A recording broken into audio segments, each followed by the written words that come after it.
Ankleshwar જીઆઈડીસીમાં ISKCON દ્વારા માનવ મંદિરથી ભગવાન જગન્નાથજીની ભવ્ય રથયાત્રા નીકળી હતી।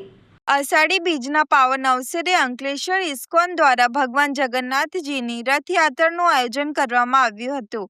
જીઆઈડીસીમાં આવેલ માનવ મંદિર ખાતેથી ગાર્ડન સિટીમાં આવેલ શ્રી રાધા ગોપીનાથજી મંદિર સુધી ભગવાન જગન્નાથજીની રથયાત્રાનું ભવ્ય આયોજન કરાયું હતું। માનવ મંદિરથી નીકળેલી રથયાત્રામાં ભગવાન જગન્નાથ, ભાઈ બલરામ અને બહેન સુભદ્રાજી ભવ્ય રીતે સજાવેલા રથમાં પરિભ્રમણ કરવા નીકળ્યા હતા। રથયાત્રામાં ભક્તો દ્વારા જય જગન્નાથના ગગનભેદી નાદ, ભજન કીર્તન અને હરિનામ સંકીર્તન કરવામાં આવ્યું હતું, જેનાથી સમગ્ર વાતાવરણ પવિત્ર અને ભક્તિમય બની ગયું હતું। આ ભવ્ય રથયાત્રામાં ભક્તો દ્વારા વિવિધ કૃતિઓ રજૂ કરવામાં આવી હતી। રથયાત્રા જીઆઈડીસીના વિવિધ વિસ્તારોમાં ફરી ગાર્ડન સિટી ખાતે શ્રી રાધા ગોપીનાથજી મંદિર ખાતે પહોંચી હતી અને ત્યાં પૂજા અર્ચના અને આરતી સાથે સમાપન કરવામાં આવ્યું હતું।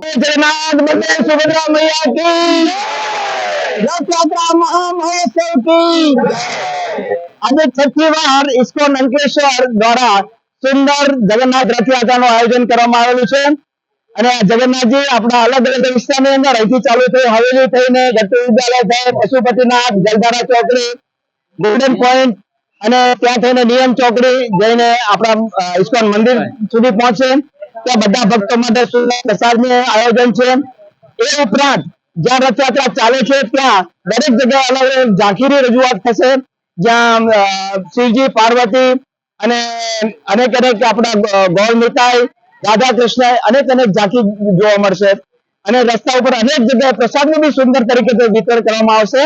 તો સभी ભક્તો પ્રસાદનું આસ્વાદન પણ કરે, કીર્તનનું આસ્વાદન બી કરે અને સ્પેશિયલ અમારી એક સુરતની ટીમ બી આવેલી છે જે આબેહૂબ ને અદ્ભુત કીર્તન દ્વારા બધાને નચાવશે। તો ખૂબ ખૂબ ધન્યવાદ। બધા રથયાત્રામાં જોઈન થજો, પ્રસાદનું આસ્વાદન કરજો અને કીર્તન કરજો। જય જગન્નાથ,